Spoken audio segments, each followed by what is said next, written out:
एक गांव में चंदू नाम का एक गरीब किसान अपनी पत्नी निशा के साथ रहता था।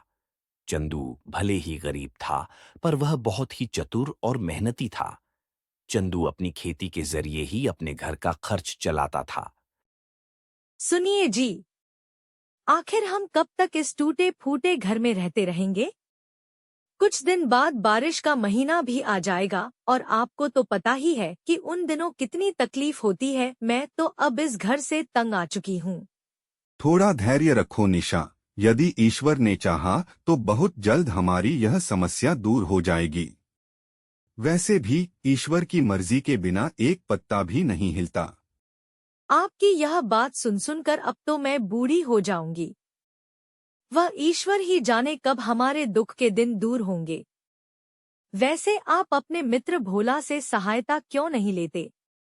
हमने सुना है वह अब काफी धनवान बन गया। पर भोला हमारा बचपन का मित्र है और अब उससे इस प्रकार की सहायता मांगना हमें अच्छा नहीं लगता। आप कम से कम उनसे एक बार मिलिए तो सही। वह स्वयं आपकी सहायता करेंगे और यदि ना किया तो फिर मित्र होने का क्या लाभ। ठीक है, मैं कल ही भोला से मिलने के लिए जाऊंगा, पर याद रखना हमारे भाग्य में जो लिखा है वह कोई नहीं बदल सकता। अगले दिन सुबह ही वह किसान अपने मित्र भोला से मिलने उसके गांव की ओर चल पड़ता है। भोला का गांव वहां से काफी दूर था, इसलिए कुछ दूर चलने पर किसान थक जाता है और एक पेड़ के नीचे आराम करने के लिए बैठ जाता। हे भगवान, धनवान होने के चक्कर में मैं तो मर ही जाऊंगा।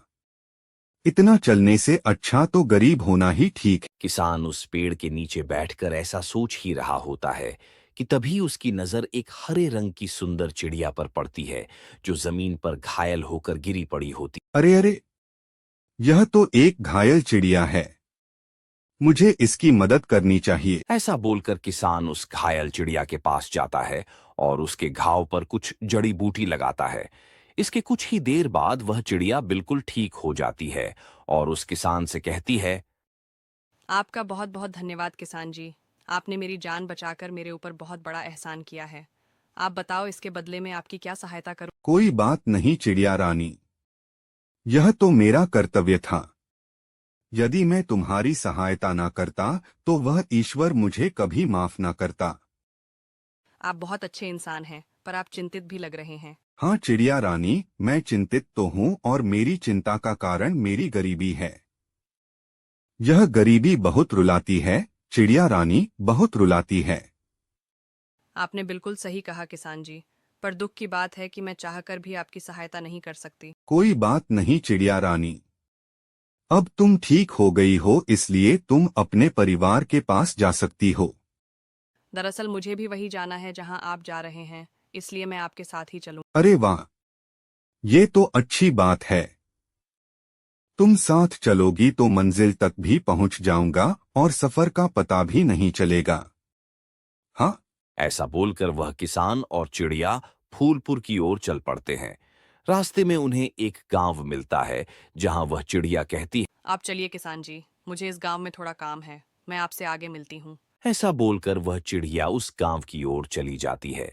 इधर किसान उसी गांव में कुछ देर रुकने की तैयारी कर रहा होता है कि तभी वहां एक व्यक्ति आता है और कहता है। यहाँ रुकना आपके लिए ठीक नहीं है किसान जी। इस गांव में अभी अभी एक युवक की मृत्यु हो गई है। आप जल्दी से यहाँ से चले जाओ। हाँ ठीक है भाई, पर यह हुआ। यह तो ईश्वर ही जाने। वो युवक तो बिल्कुल स्वस्थ था, पर पता नहीं अचानक से उसकी मृत्यु कैसे। उस आदमी के ऐसा बोलने पर किसान आश्चर्य में पड़ जाता है और वहां से आगे जाने लगता है। कुछ दूर जाने पर फिर से वह सुंदर चिड़िया किसान के पास आ जाती है। अरे, तुम कहाँ चली गई थी? तुम्हें पता है जिस गांव के अंदर तुम गई थी वहां अचानक एक व्यक्ति की मृत्यु हो गई है। हाँ, मुझे पता है। मुझे भी एक युवक ने इस बारे में बताया, पर क्या कर सकते हैं, ईश्वर के लिखे को कोई नहीं बदल सकता। जो होना है वह तो होकर ही रहेगा। उसके बाद किसान और वह चिड़िया फिर से अपने सफर को जारी करते हैं। कुछ दूर चलने पर शाम हो जाती है और वे एक दूसरे गांव में एक मंदिर के पास पहुंच जाते हैं। आज हमें यही आराम करना चाहिए। सुबह होते ही हम दोनों हमारे मित्र से मिलने के लिए निकल जाएंगे। ठीक है किसान जी, आप आराम कीजिए। मुझे इस गांव में भी थोड़ा सा काम है, मैं थोड़ी देर में ही वापस आ जाऊंगी। ऐसा बोलकर वह चिड़िया उस गांव के अंदर चली जाती है। उसके जाने के कुछ ही देर बाद उस गांव की एक झोपड़ी में आग लग जाती है, जिससे एक महिला की मृत्यु हो जाती है। अवश्य इस चिड़िया में कोई ना कोई रहस्य छुपा है। यह जहां भी जाती है वहां किसी ना किसी की मृत्यु अवश्य होती है। किसान ऐसा सोच ही रहा होता है कि तभी वह चिड़िया वापस वहां आ जाती है, जिसे किसान शक भरी नजरों से देखता है। तभी वह चिड़िया कहती है, क्या हुआ किसान जी, आप मुझे इस तरह क्यों देख रहे हैं? मैंने उस महिला के घर में आग नहीं लगाई, वह खुद ही इसकी जिम्मेदार है। किसान उस चिड़िया से कुछ पूछना चाहता है, पर वह थोड़ा डर जाता है और बिना कुछ पूछे ही मंदिर के चबूतरे पर सो जाता है। अगले दिन सुबह वे दोनों फिर से अपनी यात्रा पर निकल जाते हैं। कुछ दूर जाने पर उन्हें फिर एक गांव मिलता है, जहां वह चिड़िया फिर से कहती है, किसान जी आप आगे चलिए, मुझे यहाँ भी कुछ काम है, मैं कुछ देर में वापस आपसे मिलती हूँ। ऐसा बोलकर वह चिड़िया उस गांव के अंदर तो चली जाती है, पर इस बार वह किसान भी उसके पीछे पीछे जाने लगता है। वह देखता है कि वह चिड़िया एक घर के ऊपर बैठी हुई है। चिड़िया के उड़ते ही उस घर के अंदर से एक महिला के रोने की आवाज आने लगती है।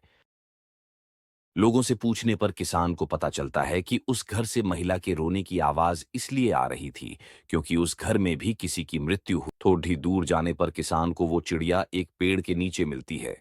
तब किसान चिड़िया से पूछता है, आखिर तुम कौन हो चिड़िया रानी? कहीं जो मैं सोच रहा हूँ वह सत्य तो नहीं है? हाँ किसान जी, आप बिल्कुल सही सोच रहे हैं। मैं एक यमदूत हूँ और जिनके भी प्राण गए उनके नसीब में जीवन जीने का उतना ही समय था। समय पूरा होते ही मैं उन सभी के प्राण हर लेती हूँ। अब मुझे आपके ऊपर पूर्ण रूप से विश्वास हो गया है। कृपया आप मेरी मृत्यु के बारे में बताइए। ऐसे तो आम इंसान को इस बारे में नहीं जानना चाहिए, पर आप जानती हैं। आपने मेरी मदद भी की थी, इसलिए मैं आपको बताती हूँ। आज से ठीक 6 महीने बाद आपको आपके पड़ोसी राज्य का राजा फांसी दे देगा, जिसे बिल्कुल भी नहीं टाला जा सकता। ऐसा बोलकर वो चिड़िया वहां से उड़ जाती है। किसान ज्ञानी था, पर फिर भी वह अपनी मृत्यु के बारे में सोच सोच कर चिंता करता रहता है। ऐसे ही चिंता में किसान के 6 महीने बीत जाते हैं और वह दिन आ जाता है जब फांसी को सिर्फ एक ही दिन बाकी होता है। उसके बाद किसान का वह दिन भी बीत जाता है और अभी तक उसने ऐसा कुछ भी नहीं किया था जिससे उसको दूसरे राज्य का राजा फांसी दे सके। उस दिन किसान जल्दी ही खाना खा लेता है और सो जाता है ताकि जल्दी से उसका समय बीत जाए। अब आधी रात होती है।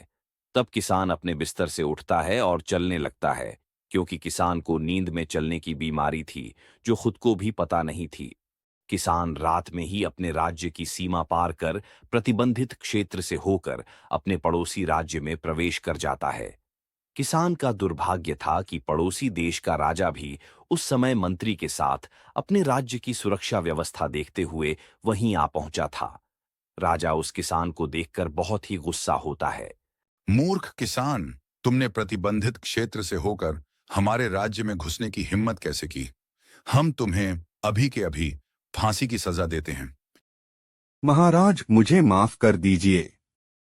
मैं जानबूझकर आपके राज्य में नहीं आया।